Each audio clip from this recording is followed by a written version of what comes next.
Hello, and welcome to the Tifo Football Podcast. I'm Joe Devine, and I'm joined now by Alex Stewart. Hello, Joe. Seb Stafford Bloor. Morning, Joe. Morning.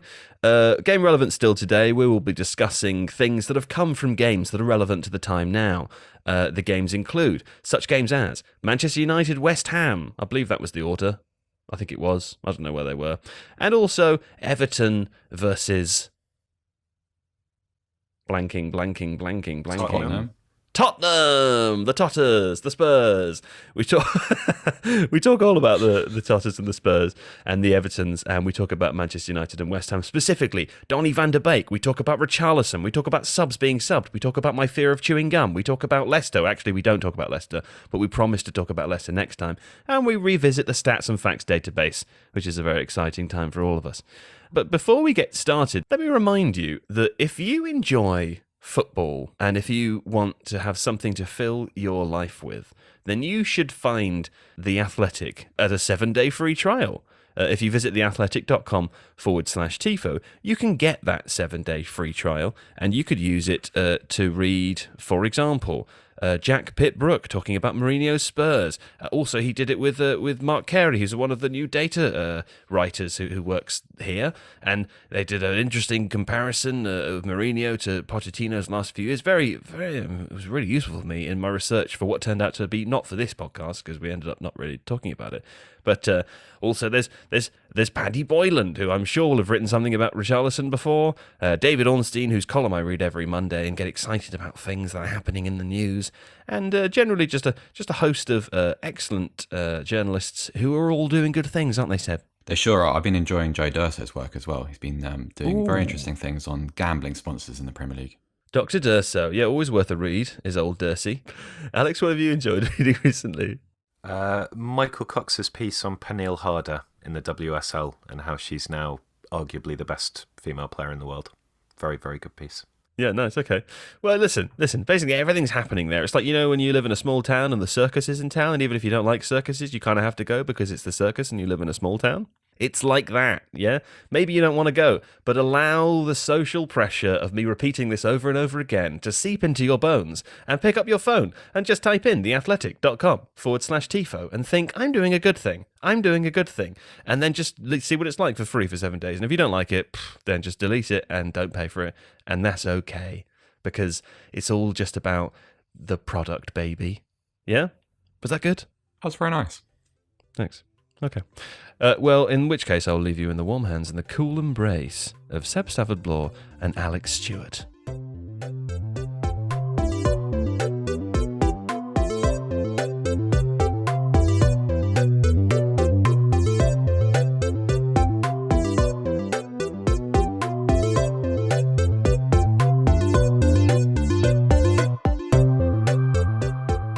Okay, let's begin with Everton-Tottenham, game relevant. We're going to talk about Richarlison today, but first, of course, let's reference the context. 5-4, huh? Alex, this was a game with 9 goals, and it didn't include Southampton.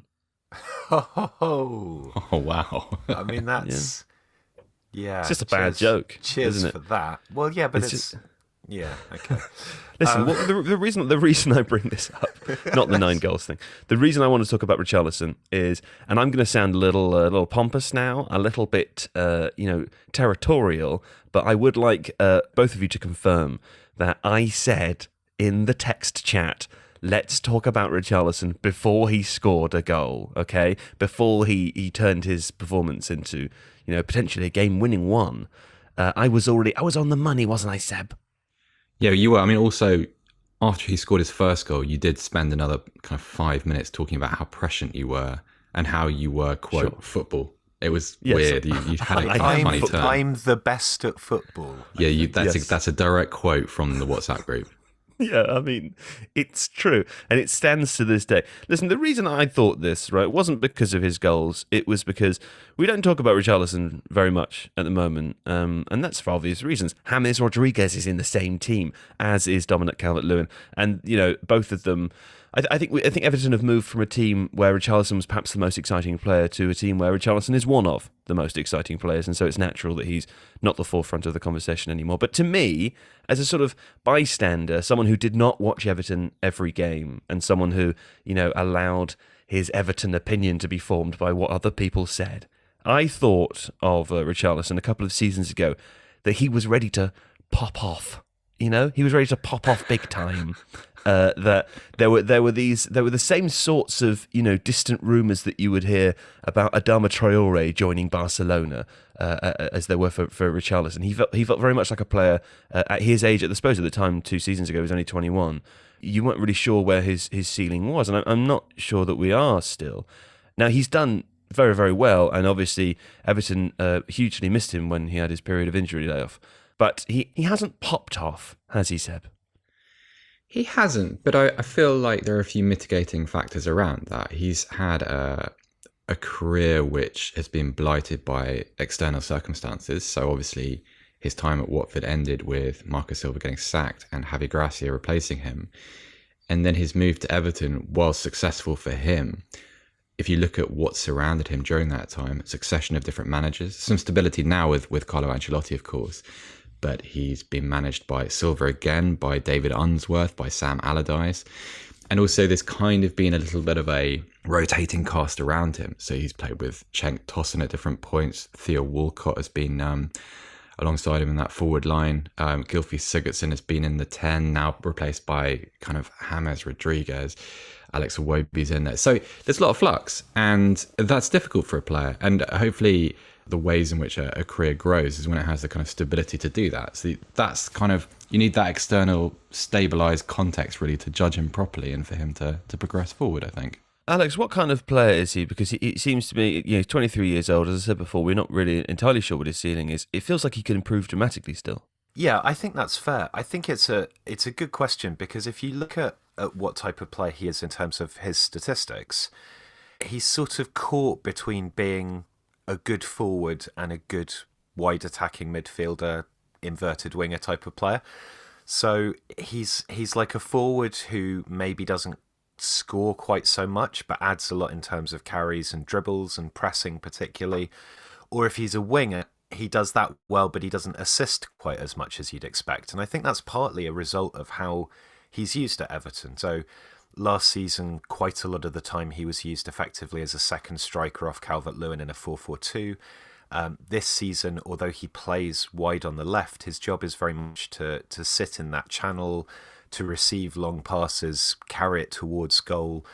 And, he's not particularly definitively one thing or another. And I think maybe with a player like him, you kind of want to nail down exactly what that best position is if you're going to look at him as being somebody who's producing goals, assists, that kind of thing at the level of a top player.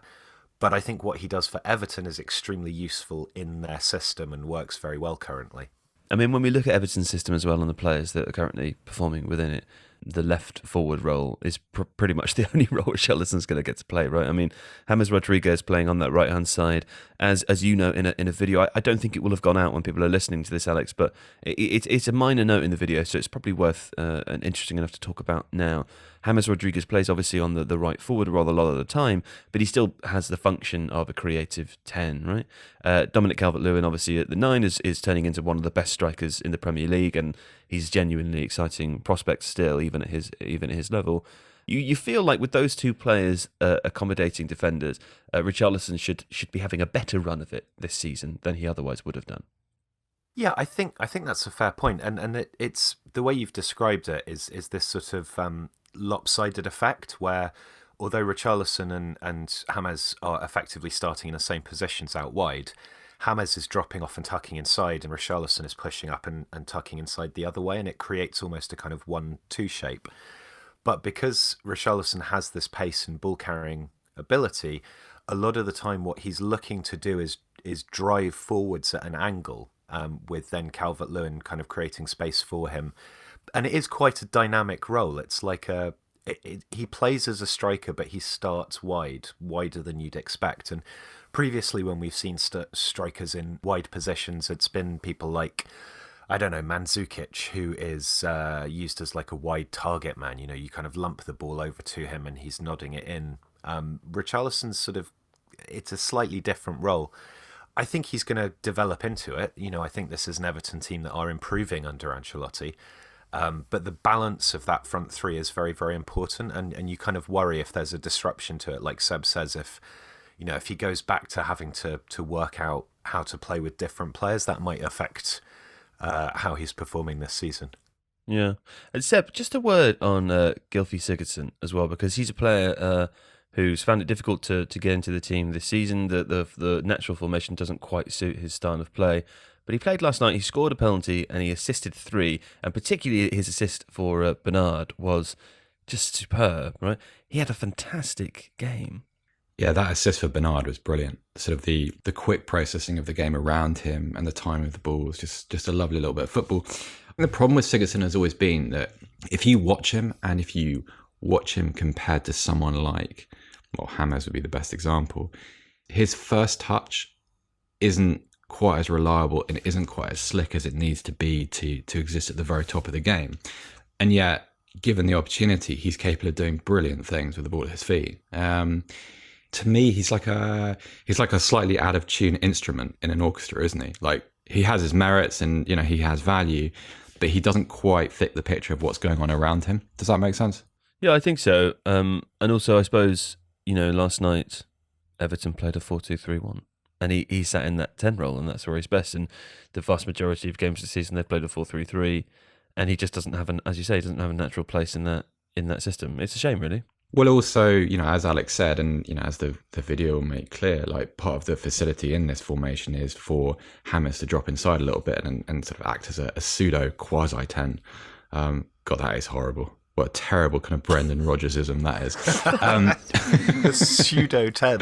Oh, that's Alex. That should have. How is it that I've said that and not you? That's ridiculous. Yeah, really. He's rubbing off. So as a result, like if you've got Rodriguez drifting into that position, then what do you do with someone like Sigurdsson? You can't accommodate both, and you can't get the best out of both in the same system. And obviously Rodriguez wins that battle. Unfortunately, it's a shame for him. I just think he's one of those players. If you look back at his career, he's been in the wrong place at the wrong time consistently. He could have been a very good Spurs player, but wrong era for him. He could have been an excellent Everton player, kind of the wrong era for him. And he was excellent at Swansea for long periods of time, but it was during a period when they were really struggling and when there were very few pieces around him. Well, you know what? He's been a valuable asset to the Icelandic international team. So hopefully that satiates his need for consistency and quality when he retires, hey? You know how we like to think about players as they retire and hoping that they feel happy. I'm still reeling from quasi-pseudo 10. I can't believe I said that publicly. Before we move on from Everton, I want to understand from Alex's perspective, from your perspective, Alex, this team generally, they haven't come up a huge amount since the beginning of the season. We talked about them a lot then because they were very exciting. They won 4 or 5 games on the trot right off the bat. Carlo Ancelotti is the coach. James Rodriguez is this iconic player. I mean, they feel like they've got a real good thing going. Presumably, they can keep this team together next season. Do you feel that there might be more consistency? You would hope so. I mean, I suppose the tricky thing always with assessing a team like Everton is the movement of teams around them. So you've got a fairly well established, top 5 or 6, which I think this season we can say Leicester City has joined rather than Arsenal. But with teams like West Ham, Villa, Leeds, there's a lot in that mix that I think Everton previously had that kind of 7th, 8th position pretty much sewn up, and there's a lot of competition for it now. So you're judging it in absolute terms in terms of how Everton themselves are progressing, which I think is well, and they've got some good players, and it's nice to see people like Mason Holgate getting minutes as well. But then are they slightly treading water compared to some of these other sides around them? It's difficult put it this to way, say. though. Let me say this to you, okay? Everton, they actually have a couple of games in hand on most of the teams in the league, right? Currently 21 games played, 37 points. Liverpool, 23 games played, 40 points. If Everton win both of their games in hand, they're even with Leicester in third. I mean, maybe I'm wrong to say inconsistency. Well, I think the thing is that, again, it's a sort of heuristic in terms of how we look at these teams, because there's a level of play and quality that you sometimes see exhibited from those other teams that I'm not convinced you see consistently from Everton. I think they still have, obviously, now Robin Olsen has replaced Jordan Pickford, and whether that will persist after Pickford's return, I'm not sure. I think he was on the bench yesterday. But, they have problems they need to sort out in terms of building that balance, retaining the midfield solidity that they exhibited at the beginning of the season. So you can certainly see them moving in the right direction, but I'm also not convinced that it's quite sustainable at that level yet.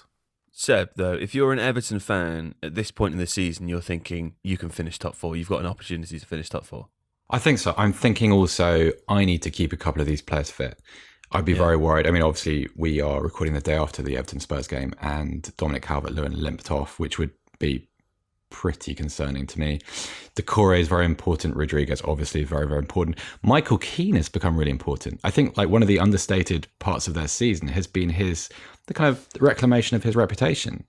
Like, he was a little bit of a joke a couple of years ago. He was a sort of, he's had, a chance with the England side because of a large transfer fee and a Manchester United background. But in reality, he's become one of the more stable defenders in the country. I think it's a very interesting point, that, because I've noticed, particularly over the last sort of month or so, Michael Keane and also Declan Rice are two players who I think have excelled recently, but when I recall them playing for England, I remember mistakes, I remember things being very static, very slow, and they seem like really, really different players playing for their club sides than they do for their national team. And I wonder sometimes whether that those England performances overshadow how we view those players unless we actually sit and watch them for a period. Yeah, I think that's a great point. I wonder whether I'm ever able to judge England players fairly when they play for England, just because I have so much built up resentment over the years and so many kind of assumptions about why players are being picked and what the secret agenda is. But that's a fair point. Not that Seb hates England, although obviously he hates England. He's not a patriot, listeners. He's moved away. He wants to burn his own country to the ground. Yeah. but what about the flag, Seb? Think about the flag. Jack Grealish came in. One of the interesting things about that, obviously Grealish performed really well in those games, but the backdrop was almost like Southgate doesn't really want to select him and doesn't really want to use him and kind of doesn't have an option. And I wonder if there was a greater degree of positivity towards him almost because of that slight tension. Whereas players that seem to glide into the England team, maybe you think, well, do they deserve that? Before you answer that question, Seb, let me ask you this. Did you read the Guardian's special investigation about the Queen? No, I did not. You didn't read that? No, are you going to accuse me of... I was just wondering if it's because you're not a patriot. I don't know. I'm going to gloss over this and just respond to Alex's question and just say that... Thank you, Seb. The problem for Gareth Southgate is this historic issue. And like when something like Grealish comes along, we're not judging him on the way that he's managed the team over the last few years. We're judging him on things that, I don't know, Sven-Goran Eriksson did. And now, when you see a Grealish-like case where there's a little bit of a hesitation over a flair player or someone from outside the kind of the top six, then all of this corked frustration comes pouring out from everyone. But I think it's been built up over decades. I think Southgate did play into that, not deliberately, I'm sure, but he was hardly effusive in his praise of Grealish, despite the fact he was clearly the best player in the games that he played. Like there seemed to be almost a reticence to listen, really guys. I've got the answer here. I've got the answer. Is it to do with the Queen? And there's an anti-Aston Villa prejudice in the England team. I know that for a fact because you know who told me? Tyrone Mings. The Queen told me. Okay. She said specifically, I quote, I don't quote, obviously, England managers have always hated Aston Villa players and they will never praise them even if they're forced to pick them. Tyrone Mings is actually from Bath. He is the first Bath-born footballer to represent England since some guy in the 1800s who I've forgotten. I feel like really? We should have like a post box, a gold in over post 100 box, years. or, something like that. Yeah. So there aren't that many Bath-born professional footballers. Ashley Barnes is really the only one, and when you somehow say Bath he's also born, Austrian. I feel like we should clarify that Bath is a place. It doesn't mean like children that are born Did like a water birth. Bath is a quaint little town in the. No, it's not a town. It's a city. We've got a cathedral. No. Sure. Yeah. These are the rules. Cathedral equals city. Mm-hmm. Or it's a quaint little town in the west of England, and it's fine. Basically, it's a thriving. I'm sure if you wanted to buy a wooden clock, you could probably do it there. That's the sort of place you'd be able to buy a little wooden clock. Yeah.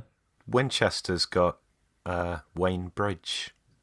He was born. Hey, that's nice. That's nice. Quite a few England caps there. Good. Yeah. Yeah. And apparently a guy called Bob Anderson, who was a former BDO World's Darts champion. We are going to talk about Spurs, but not today. We're going to talk about them on Monday because they have a big game at the weekend. Suffice to say, I've written a little note here about Spurs that I wanted to read. And I've written, compare them to being in a deep into a long-term relationship and losing all perspective. I don't know what normal is. Where is the anchor? What do I compare this to? Do other couples do this? That's what I've written down. Because I remember talking about Spurs 3 months ago and thinking like, maybe Mourinho's a genius. Like, maybe actually, maybe there is an anti-Mourinho thing. And now I think, what the fuck was I talking about? Like, they're dog shit. And then I'm sure on Monday, when they, have beaten Man City the weekend, I'll think, I don't know what's happening. I'm being gaslit. I'm confused. This is a this season problem in extremis, though, isn't it? Because I think it is.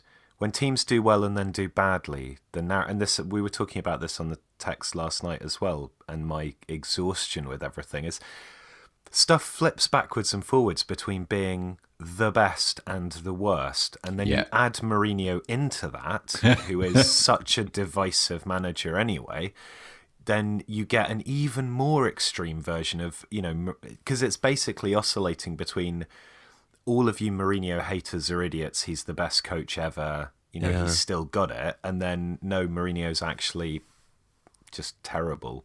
I think even on a more kind of basic level than that, I don't even know if he's competent anymore. I can't work out. I feel like I look at the results. I think, okay. Oh, no. We're going to have this conversation on Monday. I'm getting drawn into it. Before we move on from Everton, right? One more thing. You mentioned Mason Holgate, Alex, there, as a player who it's good to see. Yeah, it's good to see some minutes from. Hey, I wholeheartedly agree. You know what's not good to see, Alex? Tell me, Joe. Gum chewing. Gum chewing. Whilst playing football. And hey, don't get me wrong, this is not some kind of moral offence, right? I'm not talking about it I'm not inside a church, yeah? I'm not saying this offends God. I'm saying this makes me want to choke when I see it. When I see professional football players running around on a football pitch, breathing deeply through their mouths often, and they're chewing gum, I actually get the psychosomatic throat closing up feeling, which is the same reason I couldn't take painkillers in pill form until I was 25 years old. I think I had the cord wrapped around my neck when I was born. That's what Mother said. Mother's always said maybe that's who I am, But I literally I choke up when I see it. It makes me want to gag, and I just wondered if this has an effect on anyone else. Alex, I told you this would make a great pod bit. Like you just dangle this for someone like Joe, and he just plunges headlong into the big. It's a physical reaction to something that can cause me no harm. I mean, I basically don't like gum anyway because I'm afraid of choking. But that's not why I don't like it. Oh, go on. Well, I don't like it because I've got that classic kind of spectrum thing of being unable to deal with noises. Yes, mouth noises, yeah. Mouth noises particularly, other noises also. So you could never live with a cow, could you? Or a camel. If someone's making a particular, I get fixated on that noise. So last night, for example, I dipped into the commentary for the Spurs-Everton game a little bit, and Glenn Hoddle kept sniffing. And after about... I think he was eating nuts as well. After about a minute, I had to turn it back off again because I was literally going insane. I just can't... And gum chewing produces that same effect for me. It's just repugnant. So it gets you in a different way. What about you, Seb? I don't have the same reaction to either of you, but... I don't like it. For instance, I deeply, deeply, deeply hope that Brentford don't get promoted to the Premier League purely because of the way Thomas Frank chews gum. I hate it. I feel like if his mother or father watches Brentford games and sees that, I would think they'd probably call him at full time and say, stop that immediately. Just stop it. Alex Ferguson used to do this too, didn't he? He would turn the gum over outside of his mouth. It would pop out of the lip. He didn't chew with his mouth open as much, and it's just like it's so. Yeah, he had a small mouth. I don't know. It feels a bit performative. I mean, well, anyway, weird. It really upsets me. And to any footballers listening, please don't do it because you're making me choke in my own home. Donny Van de Beek. Let's talk about Donny Van de Beek after the break. Right, that was a break, and now we're going to talk about Donny Van de Beek. I'm just reading my notes here, Seb, and you'll know, interestingly, that there's a lot of football on at the moment, don't you? I do. Yes, I'm aware. Every night. I think Alex and I were talking about this yesterday. And of course, that puts a lot of strain on a home life, domestic scenarios. You understand what I'm saying? Yeah, because actually, a couple of nights ago, you can just flow into different games. So I watched all of the FA Cup games on Tuesday, and then purely on the basis that I couldn't quite be bothered to go to bed and leave the sofa, I found myself watching Gil Vicente against Sporting Club in a monsoon. And I looked at the clock at about 11:15 and just thought, what the fuck am I doing? And just went to bed. It's like that's life now, isn't it? You live. I hadn't expected to feel so depressed when I started this segment, but that's okay. I'll roll with it. Alex knows what I'm talking about. Anyway, the reason I bring this up is because obviously I live at home with a partner, and we like to spend time together, as is our want. We've decided to do that, so it's nice if we actually have the time to do that. But there's a lot of football, and because there's a fiendish gang of Tifos who deserve our respect, and this means I have to watch the football regularly. So trying to find little moments to spend time together. This resulted in Megan taking all of my notes for me, like a good assistant after the Manchester United West Ham game. Subsequently, my diary has one page of exceptionally nice and neat handwriting versus my, scroll. Yeah, my scroll. Anyway, it is very neat, but it's of a kind of script that is actually I'm struggling to read it. So I'm trying to say Van de Beek. I told her to write down Van de Beek. Tough game. Poor performance, she wrote. It looks a lot like nobody wants to pass him the ball, which is where I will start, because Alex and I talked about this a lot during the game. It looks a lot like nobody wants to pass him the ball. Alex, you looked at the numbers, and the numbers say, I am a fucking idiot.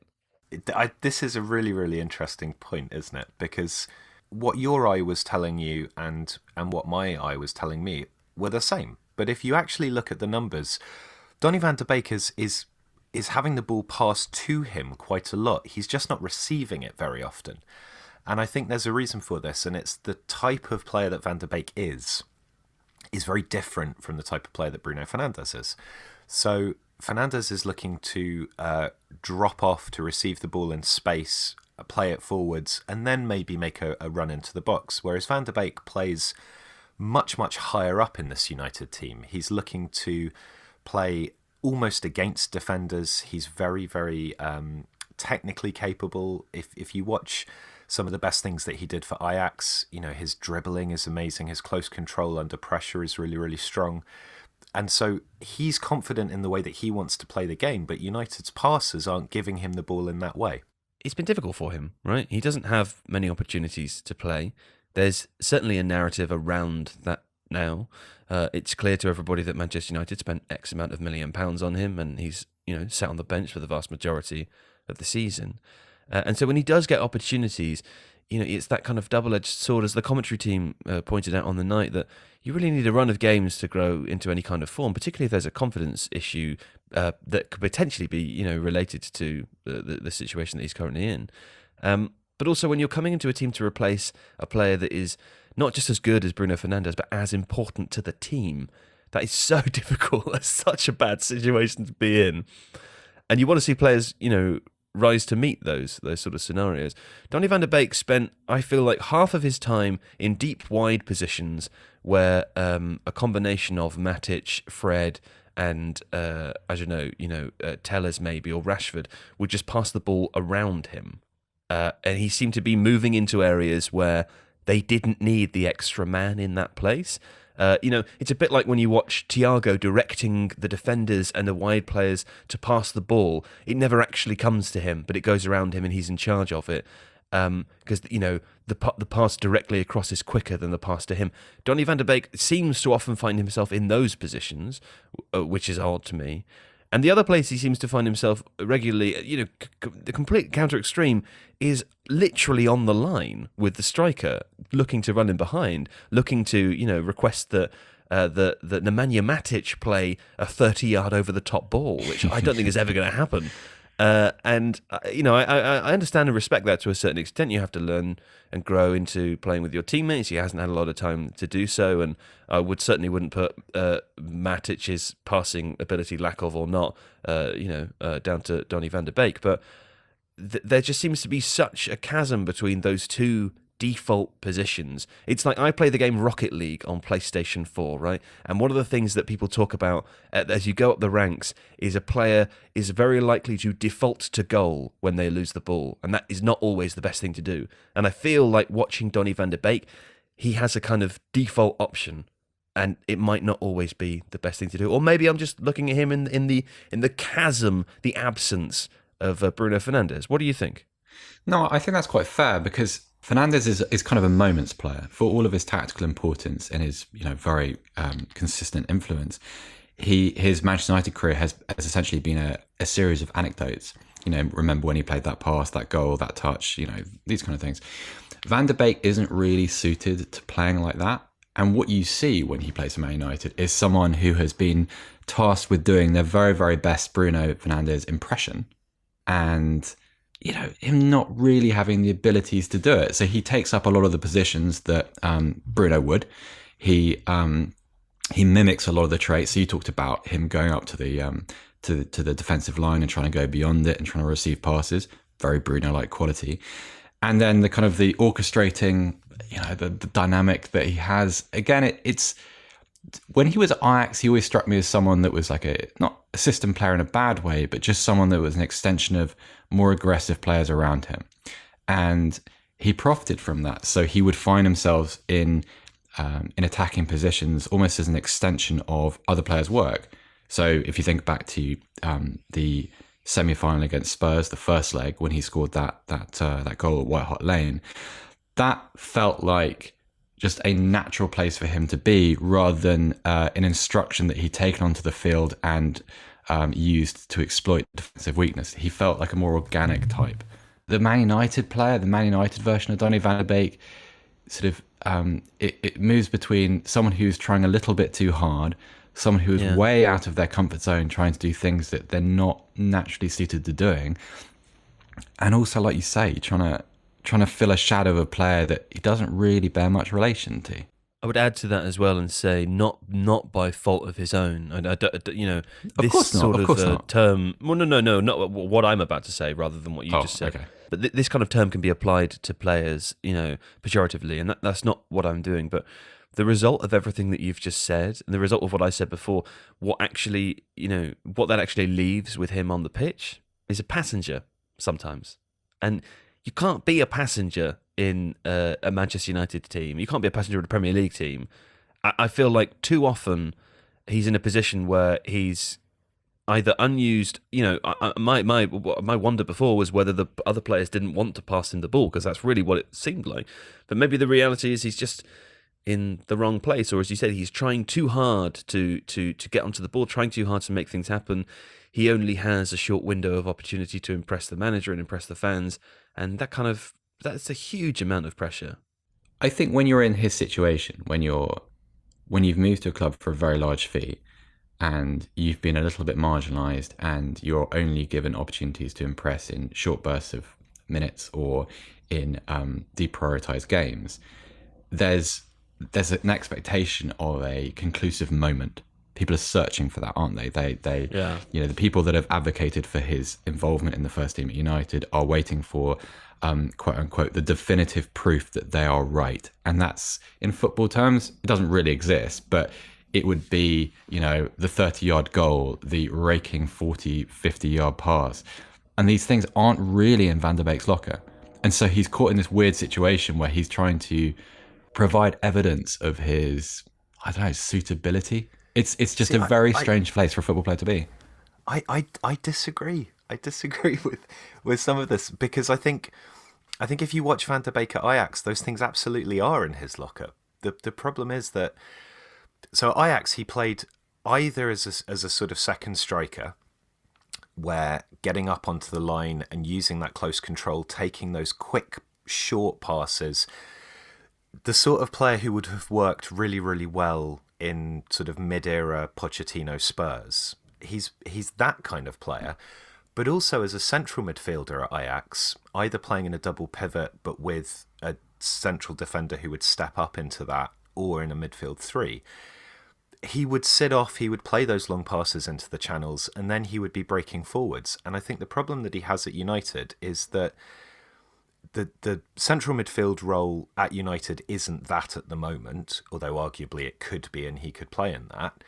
But also the 10 role isn't that, because Fernandes sits back and finds pockets of space to orchestrate play a lot more than Van de Beek, who wants to push up, who wants to be a technical, aggressive kind of shadow striker type of a 10, rather than metronomic pass the ball around and then move himself kind of number 10. Like, he's just, United don't, I agree that he's not playing well for United, but I don't think that's because he's not got certain of those qualities in his game. It's because the way United are constructed doesn't suit him at this point in time. Do you not see some of those traits in Fernandes' game though? Because obviously, part of his role is to be deeper, yes, but a lot of his game is also to be aggressive, and that should suit Van de Beek. It's a different kind of aggression, though. I think Fernandes is making those runs. So Van de Beek can make those runs if he starts as a central midfielder, and Bruno makes those runs from an attacking midfield position.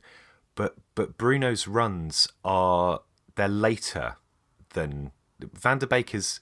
He's sort of, Fernandes is in the middle of the two types of runs that Van de Beek wants to make, and I think that's where the problem is. I agree that Fernandes is an aggressive player. I agree that he plays forwards, but he doesn't start receiving the ball in that advanced position up against a defensive line. He receives it deeper and then makes his run forwards.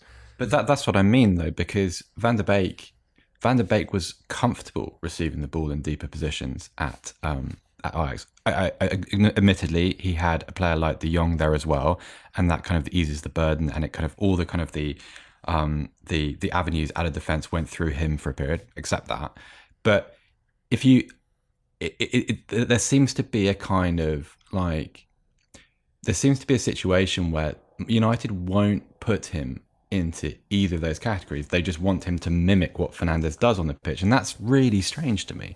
Like, because that I agree with. Okay, but okay. I think the point where I disagree is that it's not working because he doesn't have the capabilities of doing that. I think where his lack of ability is showing is in terms of how he adapts. I think that the way he wants to play the game isn't gelling with the way Manchester United want to use him at the moment. And so his failure is a tactical one. It's not a technical one. Do you think maybe there's a personality issue here? Because I don't know very much about Donny Van de Beek as a man, but Fernandes as a personality, like, it's pretty vivid that, you know, he's a kind of, I don't want to, you know, use something to try to lead it, but there is a kind of an aggressive Man United-ish. Captain, leader, legend. Yeah, I wasn't going to go there, but kind of, yeah. I mean, he's we said spiky, this isn't in the he? chat, didn't we? We said he's the most captainy non-captain. Yeah, exactly. We said Maguire is kidding himself. Clearly, Fernandes said is that I thought was unfair. You said that. Because Maguire does have those characteristics, but if you look at the difference between sure. someone He's like Van de Beek and Maguire, Fernandes, isn't he? Yeah. yeah, like it's there is a big contrast between the two people, and I wonder whether I can't quantify how effective that is. Okay. This is interesting, and you're both good people with you're bored of legitimate us. and valid views. But it's not that I'm bored of it. It's that the listeners it's that we've got to move on because we've only got technically 1 minute left, and there's a couple of other things we've got to talk about. Let's rush over these briefly and tell you what, we were going to talk about Leicester ahead of their game, but we're not going to have time to do that today, even though we want this second show to be forward-facing. So we promised to talk about Leicester's performance in that game on Tuesday's podcast. So listen out for that, Leicester fans. Next up, David Moyes was at Old Trafford for this game because he is the manager of West Ham, and that's how that works. Apparently it was the 14th time since he'd been there. Hasn't won yet. Since he lost the job, I mean, and he looked unhappy. But that's just David Moyes for you. Two things happened with David Moyes in this game, which struck me as odd. I'm not sure I've seen before combined. Two substitutes were substituted, which is a thing. I don't know if I've ever seen that. Now, Odubeko was one of them, the 18-year-old forward who I believe had been part of Manchester United's academy in the past. There was another player as well, and I'm looking through my notes to see if I can find who it was. It was Diop, who came on in the first half. Yeah, he's a Diop, came on in the first half, and then was substituted in the second half. It's a kind of odd thing. It struck me that this is an FA Cup game, right? That you're allowed 5 subs. Is that if it goes to extra time, or you just allowed 5 subs anyway? West Ham also made the first concussion sub in the history of English football during that game. Did they? Well, that's very interesting, but does that answer my question, Seb? No, but it's part of the substitution. You're allowed to make 1 extra anyway. So in FA Cup game at the moment, you are allowed to make 5, but you could make 6 if one of them was a concussion sub. Or how many infinite. did they make? So you can make 5 at any point in the game. It's not an extra time related thing. You get 1 extra in extra time, but I think the like the League Cup and like some European football competitions, you're allowed to make 5 substitutions in those games. Can I say, Seb, you're talking around this like you're writing a GCSE essay and you don't really know the answer. I've got to 3 words a line towards the end of my answer sheet. I mean, you're really filling this with quite a lot of fluff, and I'm not really clear. Just one more time. Just normal, not including the. You're allowed to make 5 substitutions. Okay, thanks, man. That's good to know. It's like, why are you making it so complicated? Just answer my fucking question. I wanted to fit it all in, and you cut me off and call me boring if I don't do it quickly. This is what happens, isn't it? This is the result of people who've spent a long time with dominant personality. Okay. Anyway, the reason I was bringing this up is because it's weird. Can't remember a time ever that I've seen that happen twice before. Obviously, the context is different with the number of substitutes, and maybe maybe that's the main point here. Injuries as well, of course, too. It felt a little bit sad for young Odubeko because he's only 18 years old, and he came on, in the second half. He came on ahead of Benrahma. Was it Benrahma? It was, I think, wasn't it? Yeah, it was. I think it was Benrahma. The commentators thought we were going to come on. No, it wasn't Benrahma. It was Odubeko. That was exciting. Oh, going to see a young 18-year-old player. It's always exciting to see a young 18-year-old footballer, isn't it? And then his little face when he got taken off. It's just sad. I mean, I'm sure there were tactical reasons for it, and I'm sure, listen, he basically didn't have a touch of the ball, but it's difficult, isn't it? It reminded me of Ralph Hasenhüttl saying in that most recent of the 9-0 defeats that he stopped making substitutes because he didn't want that to be the debut for some of those players. But 18, subbed on, subbed off. Alex, what do you think? Well, I think it's tricky because he did play an hour. I mean, it's not, because he was brought on and then played through most of extra time. So, yeah, from a psychological point of view, it's not ideal to be taken off, but it's not like he was only on the pitch for, 30 minutes like Diop, which, to be fair, was a tactical substitution because Moyes then went to a back 3 and rejigged everything around. But but also he didn't really do anything. So No. you know, and at that point they were chasing the game. I mean, I think Moyes maybe, I think perhaps bringing him on in the first place was a bit odd. But you know, otherwise you've got to look at that and say that when Moyes brought on Johnson and Fredericks, they were excellent substitutions that brought West Ham back into the game. So I don't think you can necessarily criticise all his decisions in that.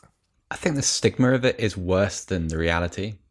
I think it makes sense. Like Alex has said, he didn't do anything. And so from a tactical qualifier for the next round point of view, is it such a bad thing if he's not playing well? I understand it's harsh, and I understand that it'd be, you know, pretty uncomfortable coach ride back to London, but sometimes it happens. Happened to Leroy Sané in December. Hansi Flick took him off after, like, I think he was only on the pitch for about 36 minutes. Happened to Hossam Ghali at Spurs, and it was against Blackburn, and he came off the pitch, took off his shirt, threw it down and walked down the tunnel, and the whole stadium chanted, "Ghali, you're a twat," at him. Isn't and it that ended his Tottenham career. That you can't, you know, at the moment when you say the stigma is worse than the reality, that the stigma is the narrative, and the way football is at the moment, the narrative is the reality. So you've got a lad who played in the youth system of the club that he's coming on against. He's being substituted off for perfectly intelligible reasons, but because there's got to be a story, that's what everyone focuses on. That then becomes the focus for him. That's then something he dwells on. Whereas if it weren't the case, Moyes would have probably taken him to one side and said, look, we were chasing the game. We'd run around for an hour and not done very much. Fair's fair. I think you're right. I also think you're right, Seb. Yeah, I think we used to treat our children more harshly. Yeah. Oh, I'm sure Moyes did do that. And now we're all namby pambies, aren't we? Now everyone's It's Brexit Britain. It's the credit crunch, and I feel like the children need to learn, don't they? They need to learn. And they never learn anymore. Now they just, you don't even have to go to school now. You do what you want. It's like that. What they're going to do? Decriminalise murder. What are they going to do next? You know, kids used to be under our thumb. They used to be under our thumb. And now, what do they just run around outside, and there's just... Listen, next up, it's time for Joe's player quote and facts list. It's Joe's Quotes and Facts database. There's the nice jingle. Listen, I'll be very honest with you. I have spent most of the week outside Parliament ranting about what the country used to be like, so I haven't actually added any names to the list. So we're still stuck here with Arsenal's goalkeepers and first-team defenders, and I'm sort of regretting getting carried away and doing almost all of them in the last episode, because now we're only left with, I believe, Matt Macey. No, I haven't got Matt Macey. He's not Macey on my list. Goalkeeper in the first team squad. You mean Matt Ryan? No, I mean Matt Macey. Matt Ryan now, but there is a Matt Macey. So you. Well, Matt Macey is not like. I think he left in January. Yeah, thanks very much, Adonis. That's right. Oh, I got backup from my producer. The two so-called football experts. What's happened to this country? He's not on their website, so if he's not on their website listed in their first team, he doesn't exist. Yeah. So we've got. Fine. I think we did Matt Ryan. The only players we've got Kieran Tierney, and I believe we have Gabriel. Gabriel. Yeah, we haven't done either of those, so we can do both of those now, and then I'll have to do some new players for next time. The Gabriel fact, apparently neighbours of the family told his parents they should enrol him at an academy, having noticed his talents. You know, so it's a good job that they didn't live in a detached house. And the Gabriel's quote is, so many fans were sending me messages asking me to sign for Arsenal. So, he did. And it's as easy as that. Kieran Tierney fact, born on the Isle of Man. Yeah. Was he really? Yeah, he was. Born on an island. And it's important for you to know in the Kieran Tierney quote, which I've taken from his Twitter, that boys is spelt Bhoys. So I'm going to say boys, okay? And that's just before we get started. The quote reads, and this is Kieran Tierney's quote from Twitter, there's something that the Bhoys want you to know, and Seb was very confused about this before, weren't you, Seb? So I explained to you that Bohoys is an official nickname for Celtic supporters, didn't I? Thank goodness you did that, yeah. Thank goodness. We've had to re-record this bit because Seb didn't know that was definitely meant that. Me, yeah. And so we re-recorded it just to, and I'm just letting everybody know that it was Seb that didn't I talked myself into this big knot trying to cover my embarrassment. You did, and it wasn't funny. I wasted everybody's time. No. Yeah, and producer Adonis has had to cut out a lot of what you said because what you said ended up actually not even just being not funny, but also quite offensive. So it's gone, and I'm, we'll be talking about this after the podcast, just as soon as I can find a mirror. But that is the end of the podcast. Now we'll be back on Tuesday, game relevant on Tuesday, to be discussing whatever happens over the weekend. Hey, we're going to find out big games, but Leicester will be part of it. Leicester fans. I mean, not that there's a huge number of you listening, but we treasure the ones that are. And Alex, thanks to you. Thanks, Joe. And Seb, thanks to you. Yeah, thanks, Joe. Sorry about the boys thing again. No, that's fine. Really, stop reminding yourself that it happened. Thanks as always to producer Adonis for his hard work on this podcast, real hard work on this specific podcast, and we'll be back on Tuesday with more stuff for you of basically the same but a little bit different. Au revoir.